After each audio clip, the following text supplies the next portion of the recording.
It's a sad day because I never thought I was going to speak about Bayern Munich this early and their problems. I didn't think there was going to be a problem this early. But last year, around this time, maybe a couple months earlier than that, I made a video about Bayern Munich and its downfall. And I was speaking a little bit about what I think will happen to Bayern Munich and why Bayern Munich has become the way it has become. And I was mainly speaking about the managers, how they failed us, and most of all, how the board failed us. With the recent signing of Jonathan Tah from Leverkusen, I've always I've always been conflicted and a little bit annoyed about this transfer. I never liked Jonathan Tah. I never saw what was so good about him except for him being German and knowing the Bundesliga. But overall, I always thought he was just an average player. And that's not what the Bayern board thinks, especially Erbel. He really likes his players. But this culture that we have created where we extend the players that don't really deserve to have an extension. Players such as Goretzka, probably staying maybe a year or two.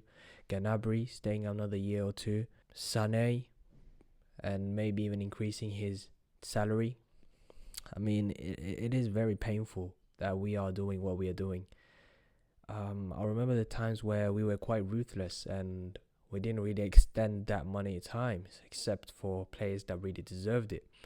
Even for Thomas Müller, we have been quite ruthless with him. But when it comes to the other players that really don't deserve an extension, we have we have kept them, such as Goretzka mainly. He has been here 3 years longer than he deserves to be here. I remember back in 2023, 2 years ago, when Tuchel came and Nagelsmann got sacked. A little bit earlier than that, I saw that Goretzka was not fitting our team. I saw the way he played was not good enough. He doesn't really put any effort into his running and chasing down the players. It's just a gimmick he does where he just runs around a little bit, chases some players around, and then he just walks the rest of the game.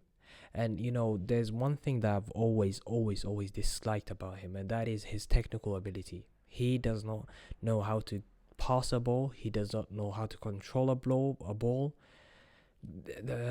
He doesn't have the vision to give a pass like most of our players does. Even Upamecano can give a better pass than him. And when you're a midfielder, I knew exactly what kind of midfielder he was going to be. A box crashing, shooting outside of the box kind of midfielder. And to be honest, I like those kind of players sometimes. I liked McTominay to some extent. But when we are trying to build a team that is very pragmatic, trying to play football per se, or trying to give a lot of passes, we are expected to do more than just have a player that walks around and then shoots outside the box when he can. That's the kind of play style that you have when you are a team that don't really keep the ball as much, and you don't really know what to do with the ball when you have the ball. So having those kind of players around, it annoys me, man. It really annoys me. And the transfers we have done recently has been one of the most atrocious transfers we have had. I have always been against the transfer of Florian Wirtz because I always believed that there was no point in bringing him because we don't have a position for him.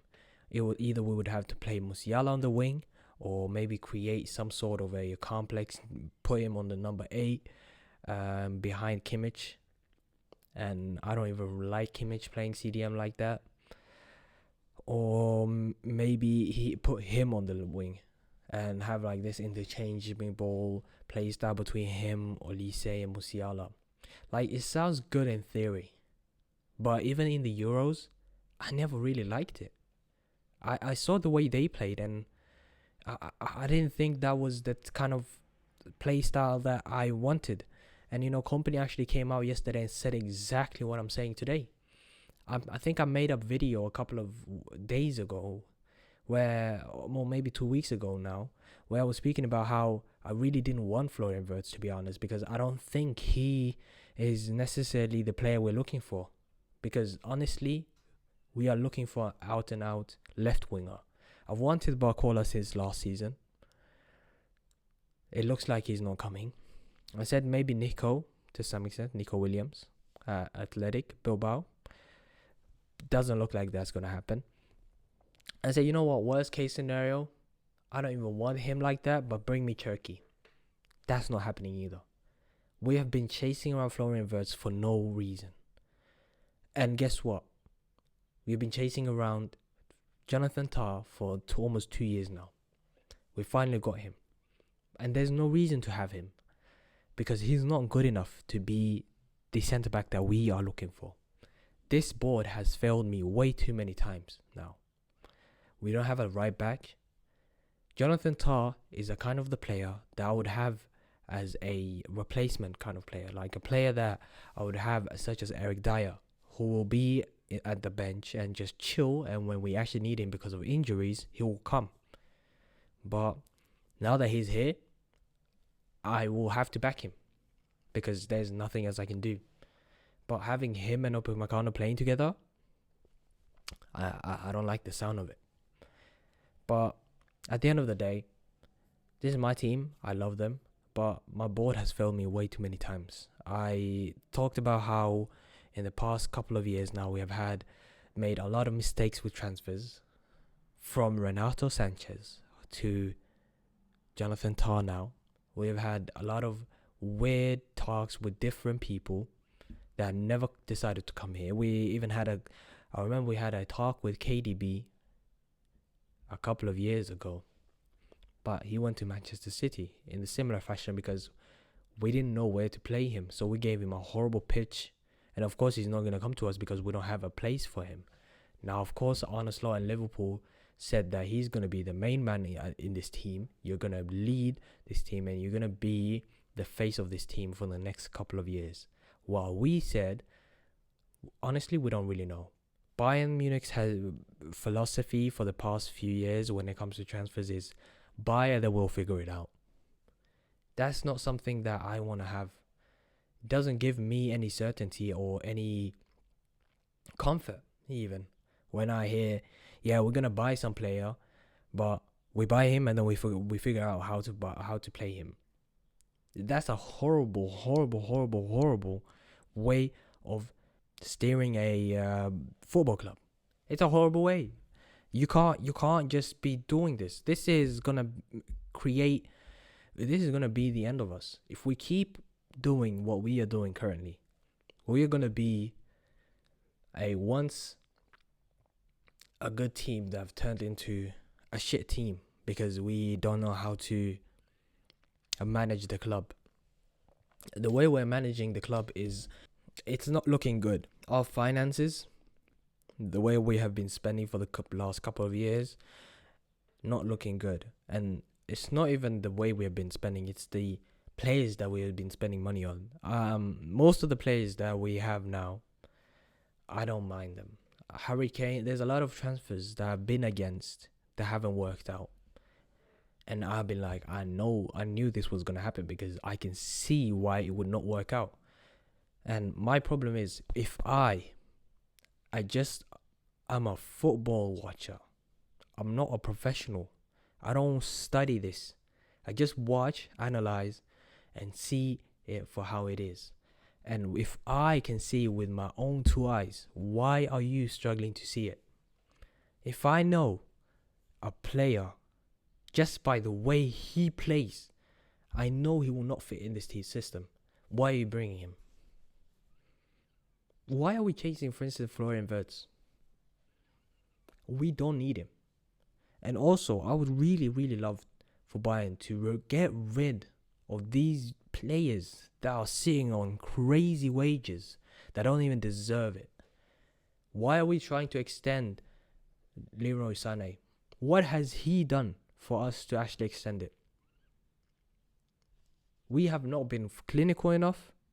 We have had so many big chance misses. It's so crazy that we are trying to extend Leroy Sané, Serge Gnabry, Leon Goretzka. Why are we extending these players? They have not shown us anything that proves, yeah, they deserve to play for us. And I'm sorry, I love these guys. I love Leroy Sané as a human being. When he came, I was gassed. When Serge Gnabry came and the 2 years he was there after he came, I loved him. Company, come on, man, do something, man. You know, even Kingsley Coman, when he came from Juventus, I think it was, or PSG. He played for both, but I don't know where we actually bought him from. I think it was PSG. But when Kingsley Coman came back in 2017, I saw there was a player there. I knew he was going to be great. I saw it, and I knew, and I backed him. Now it's 2025. He has almost been here almost 10 years. He's been injury ridden. So many injuries, left, right, and center. We have had players that have been injured a lot. And listen, Ribéry and Robben, one of our most iconic duo, they didn't really play together that much.